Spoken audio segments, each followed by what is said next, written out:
Hi, thank you for joining me. Jordana, I'd like to ask you how things were for you, and what would you like to share in terms of how things were for you before you started with myself and at HypnoLAB? I wasn't functioning. I was just moving day to day. People would come to my house and I would hide in the bathroom on a cold floor, tiled floor, to stop the anxiety. I couldn't walk out the front door without thinking that people were looking at me or talking, let alone go into a shopping centre. And that was all started with COVID, is what I thought. But then when therapy started, it was deeper issues. Um, it's hard work. Yeah. Yeah, it was a lot of hard work of opening up and acknowledging. Yeah. Oh, yeah, it was bad. Yeah. I couldn't even go to a supermarket. And if I So did, I'd like have to run in, restrictions. Mm. yeah, with no one looking at me, with the head down. God forbid if I would bump into someone. So for you, Jordana, so for some people, they experience more of that head-based rumination, overwhelm anxiety, and for Yes. others, it's very much physiological and Mm, experience, panic and chest pains and things like that. Are you yes. happy to share a little bit about, how you Yeah. were experiencing I, anxiety? I, I drank, because if you drink, then you don't feel anything. And then I could have people, my husband's one of 11, very open family, lots of people coming in and out constantly, son, open house with all his friends. I couldn't even if they came, I locked myself in the bedroom. It got to the point where it was ridiculous. Yeah. That's not living. That's Yeah. not who I was. I couldn't do it anymore. And it was either, I'm sorry to say, but it was either suicide or find someone that could help me. And I found you, and you are my guardian angel. Oh, you've done exceptionally well, and it's been a pleasure to support you. What do you think was the key turning point throughout that therapeutic process? What were some of those aha moments? I really don't know.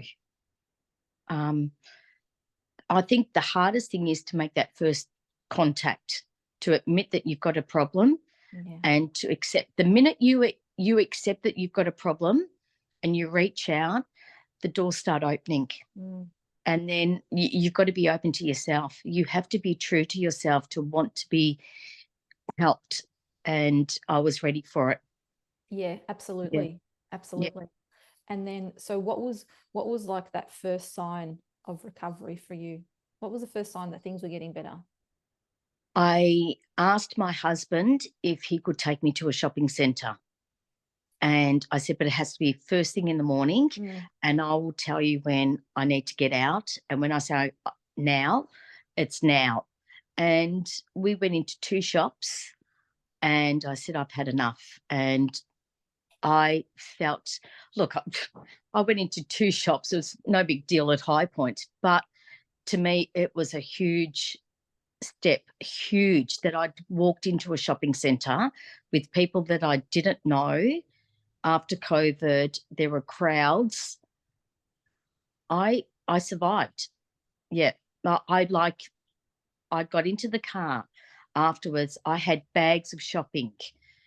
Yeah, I was shopping frenzy running around, but it felt good that That you're I'd doing. gone in. Yeah, Yeah, I'm not yeah. afraid anymore. And then going from strength to strength thereafter. Yeah, we've had people here for dinner. I don't run to the bathroom and hide. I'm in the kitchen, I'm cooking, I'm talking. It's open plan living area. So I'm not hiding anymore. It's Alcohol's gone. Like, yes, there's a bottle on the table for dinner, but I'm not sneaking alcohol before they come to relax the tent. That's Yeah, gone. Like, there's two options on the table always now. yeah, Um, It feels good. And I can go to my son's football. I'm not hiding in a car where I can do the quick escape. I'm mingling, I'm talking to people again, Wonderful. and I'm walking. Mm. Mm. Yeah. And nothing scares me anymore. So what are you like, given all your progress and the fantastic space that you're in now, and the freedom to be able to go and do things, what are you most looking forward to now in the future? The challenges. Nothing scares me anymore. I'm ready for a challenge. Whether it's a sad one, a happy one, it doesn't faze me anymore. I'm okay with it. Yeah. I'm Rock okay solid. to move forward to what life throws me. Yeah. I will never be that person I was. I will never crumble again. I will never be scared again. It's okay, because at the end of the day, you're still surrounded by people that love you. It's going to be okay. Yeah. And And love yourself. that confidence is really coming through in terms of knowing that you've got this no matter what happens. Yeah. You've got it. Yeah, Yeah. wonderful. Well, thank you so much. Thank you so much for sharing your experience and your journey with others, because this is how we find out what's out there and what's available.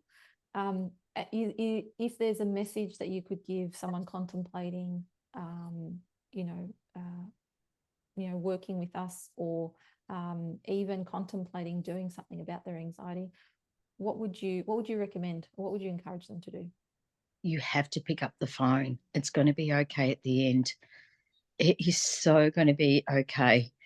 You have rainbows, sunshine waiting on the other end. Just do it. Just do it. Life's too short. And I'm telling you, it is so good. The feeling at the end is exceptional. It's Wonderful. great. Wonderful. All right. Well, thanks again, and best wishes in all of your future Thank you. endeavors. Thank you. Thanks.